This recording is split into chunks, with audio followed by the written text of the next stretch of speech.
1 Maccabees chapter 6. The last day of Antiochus Epiphanes. King Antiochus was going through the upper provinces when he heard that Elamice in Persia was a city famed for its wealth and its silver and gold. Its temple was very rich, containing golden shields, breastplates, and weapons left there by Alexander, son of Philip, the Macedonian king, who first reigned over the Greeks. So he came and tried to take the city and plunder it. But he could not, because his plan had become known to the citizens, and they withstood him in battle. So he fled, and in great disappointment left there to return to Babylon. Then someone came to him in Persia and reported that the armies that had gone into the land of Judah had been routed, that Lysias had gone first with a strong force, but had turned and fled before the Jews, that the Jews had grown strong from the arms, supplies, and abundant spoils that they had taken from the armies they had cut down, that they had torn down the abomination that he had erected on the altar in Jerusalem, and that they had surrounded the sanctuary with high walls as before, and also Bethsur, his town. When the king heard this news, he was astounded and badly shaken. He took to his bed and became sick from disappointment, because things had not turned out for him as he had planned. He lay there for many days because deep disappointment continually gripped him, and he realized that he was dying. So he called all his friends and said to them, "Sleep has departed from my eyes, and I am downhearted with worry. I said to myself, to what distress I have come, and into what a great flood I now am plunged. For I was kind and beloved in my power. But now I remember the wrong I did in Jerusalem. I seized all its vessels of silver and gold, and I sent to destroy the inhabitants of Judah without good reason. I know that it is because of this that these misfortunes have become on me. Here I am, perishing of bitter disappointment in a strange land." Then he called for Philip, one of his friends, and made him ruler over all his kingdom. He gave him the crown and his robe and the signet, so that he might guide his son, Antiochus, and bring him up to be king. Thus King Antiochus died there in the 149th year. When Lysias heard that the king was dead, he set up Antiochus, the king's son, to reign. Lysias had brought him up from boyhood. He named him Eupator. Renewed attacks from Syria. Meanwhile, the garrison in the citadel kept hemming Israel in around the sanctuary. They were trying in every way to harm them and strengthen the Gentiles. Judas therefore resolved to destroy them, and assembled all the people to besiege them. They gathered together and besieged the citadel in the 150th year, and he built siege towers and other engines of war. But some of the garrison escaped from the siege, and some of the ungodly Israelites joined them. They went to the king and said, "How long will you fail to do justice and to avenge our kindred? We were happy to serve your father, to live by what he said and to follow his commands.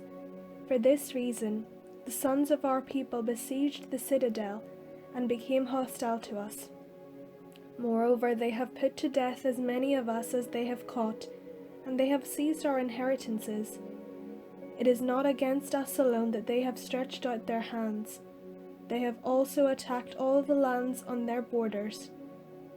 And see, today they have encamped against the citadel in Jerusalem to take it. They have fortified both the sanctuary and Bethsur. Unless you quickly prevent them, they will do still greater things, and you will not be able to stop them." The king was enraged when he heard this. He assembled all his friends, the commanders of his forces, and those in authority. Mercenary forces also came to him from other kingdoms and from islands of the seas. The number of his forces was 100,000 foot soldiers, 20,000 horsemen, and 32 elephants accustomed to war. They came through Idumea and camped against Bethsur. and for many days they fought and built engines of war, but the Jews sallied out and burned these with fire, and fought courageously. The battle at Beth-Zechariah.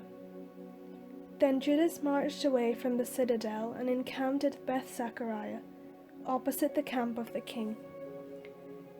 Early in the morning the king set out and took his army by a forced march along the road to Beth-Zechariah, and his troops made ready for battle and surrounded their trumpets. They offered the elephants the juice of grapes and mulberries to arouse them for battle. They distributed the animals among the phalanxes. With each elephant they stationed 1,000 men armed with coats of mail and with brass helmets on their head, and 500 picked horsemen were assigned to each beast.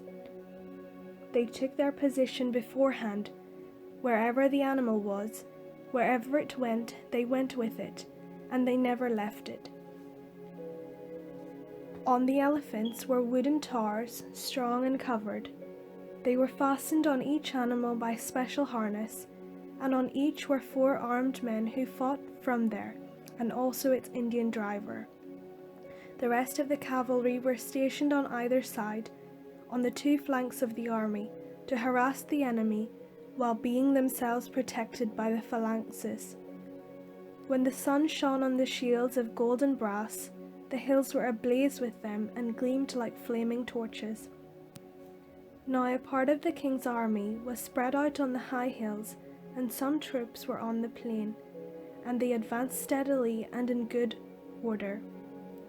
All who heard the noise made by their multitude, by the marching of the multitude and the clanking of their arms, trembled, for the army was very large and strong. But Judas and his army advanced to the battle, and 600 of the king's army fell. Now Eleazar, called Avaran, saw that one of the animals was equipped with royal armor. It was taller than all the others, and he supposed that the king was on it. So he gave his life to save his people and to win for himself an everlasting name. He courageously ran into the midst of the phalanx to reach it. He killed men right and left, and they parted before him on both sides. He got under the elephant, stabbed it from beneath, and killed it, but it fell to the ground upon him, and he died. When the Jews saw that the royal might and the fierce attack of the forces, they turned away in flight. The siege of the temple. The soldiers of the king's army went up to Jerusalem against them, and the king encamped in Judea and at Mount Zion. He made peace with the people of Bethsur, and they evacuated the town because they had no provisions there to withstand a siege, since it was a sabbatical year for the land. So the king took Bethsur and stationed a guard there to hold it. Then he encamped before the sanctuary for many days. He set up siege towers, engines of war to throw fire and stones, machines to shoot arrows and catapults. The Jews also made engines of war to match theirs, and fought for many days. But they had no food in storage, because it was the 7th year. Those who had found safety in Judea from the Gentiles had consumed the last of the stores. Only a few men were left in the sanctuary. The rest scattered to their own homes, for the famine proved too much for them.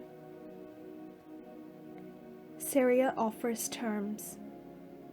Then Lysias heard that Philip, whom King Antiochus, while still living, had appointed to bring up his son Antiochus to be king, had returned from Persia and Media with the forces that he had gone with the king, and that he was trying to seize control of the government.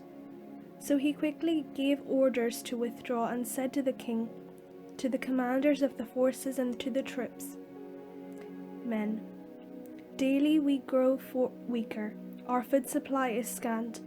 The place against which we are fighting is strong, and the affairs of the kingdom press urgently on us.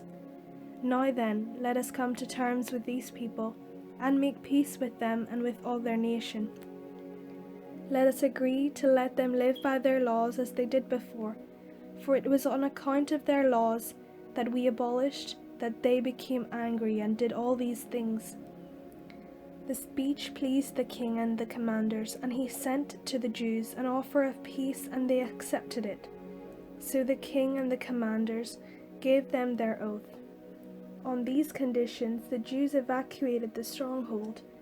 But when the king entered Mount Zion and saw what a strong fortress the place was, he broke the oath he had sworn and gave orders to tear down the wall all around. Then he set off in haste and returned to Antioch.